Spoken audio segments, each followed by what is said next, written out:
as is true in business, not all companies are created equal due to their leadership, and not all governments are created equal. And I just came last night from the APEC meeting, where I chaired the business meeting alongside the leaders meeting. And there were a few things that I think stuck out in that conference that kind of relate to your question. One was the general agreement that most of the growth in the next decade will happen in the Asia-Pacific region, as opposed to the rest of the world. Second thing is that there was agreement that the world is completely interdependent now. So there's no significant region of the world that can get sick, and not affect the rest of the world. So for example, everybody, it was the APEC meeting, and in the first discussions, a lot of people just kept coming back to the European situation.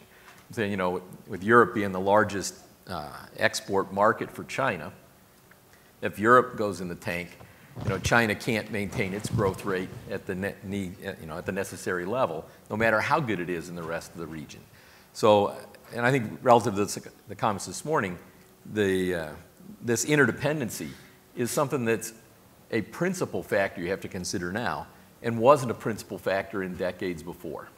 And I think that's something you have to think about. The governments, I think, of necessity, should more or less be retrospective in the way they think about regulation and legislation. But they have to be more prospective in policy issues.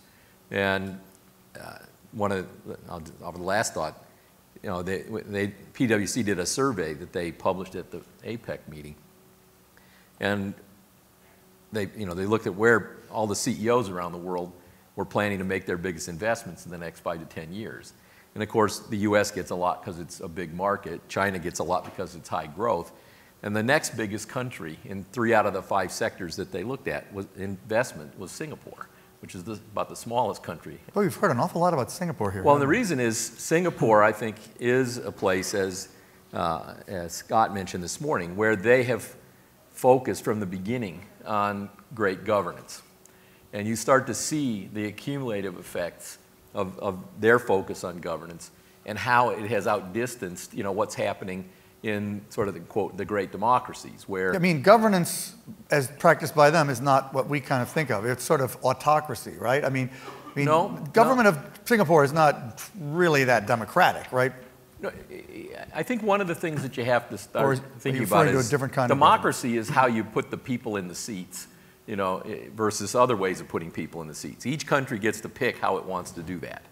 And, many people have sort of equated, particularly in the United States, democracy as we've known it with efficacy. And I think the thing that's now becoming clear is that you can put the people in the seats any way you want, but now it becomes a question of efficacy. And I think what you see is in Europe and the US now, the efficacy of our government, is not competitive any longer. Right. And that's now having an effect on the other components of the society. We don't have a 5-year plan, right? That's right. We just heard about it, yeah. But